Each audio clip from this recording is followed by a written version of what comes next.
Travailler de chez soi, loin du bureau des collègues, mais pas forcément loin du regard de son chef. L'œil du 20h a enquêté sur les dérives du télétravail et va vous montrer comment certaines entreprises surveillent leurs salariés, parfois au mépris de la loi. Nous l'appellerons Xavier, un trentenaire salarié dans la finance. Il télétravaille depuis 2 ans et se sent épié par son employeur.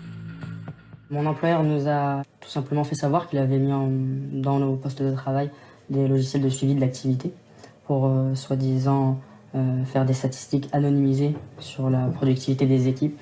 Et il lui arrive de nous faire des remarques sur l'endroit à partir duquel on travaille, si c'est de chez nous ou si c'est depuis un autre pays, et également sur nos horaires de travail. Le truc, c'est que je ne sais pas jusqu'où il me surveille. En riposte, cet employé admet utiliser un petit logiciel, un VPN, pour échapper au contrôle virtuel de sa hiérarchie. Il m'arrive d'utiliser des VPN pour brouiller ma position et j'essaie d'utiliser au minimum mon ordinateur de travail pour regarder des vidéos sur YouTube ou regarder Netflix, même en dehors des heures de travail. Ce salarié serait loin d'être un cas isolé. Selon une récente étude, 63% des entreprises françaises prévoient ou ont déjà adopté des outils pour superviser leurs employés en télétravail. Un phénomène importé des États-Unis où la méthode est largement répandue depuis plusieurs années.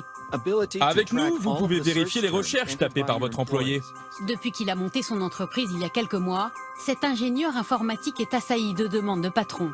Démonstration avec lui de ce qu'il peut surveiller sur l'ordinateur d'un salarié. On a vraiment accès à tout. On peut avoir accès à ses recherches en ligne, aux frappes clavier. On va voir que parfois il est sur Paint ou alors il va être en train de jouer un site de poker en ligne.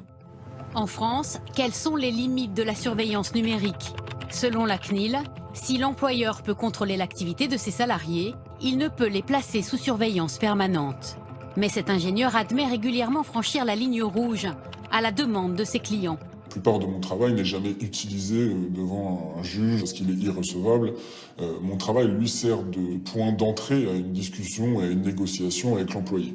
Et très souvent, ce qui s'y passe, c'est un employé qui est mis devant le fait accompli de son manque. Voilà, il va plutôt faire profil bas, faire le dos rond et essayer de négocier une porte de sortie. Pour cet avocat qui conseille les entreprises, il ne faut pas confondre supervision et surveillance. Pour lui, le recours à ces outils est souvent nécessaire avec la généralisation du télétravail. Le Code du travail mentionne très bien que l'employeur dispose de prérogatives de direction et de contrôle. Les employeurs ne sont pas que des employeurs, ils sont aussi des entreprises qui engagent leurs responsabilités avec tout leur écosystème. Et il y a aujourd'hui un vrai souci, certains employeurs, de maintenir le niveau de productivité. Les entreprises qui ne respecteraient pas la loi encourent jusqu'à 5 ans d'emprisonnement et 300 000 € d'amende.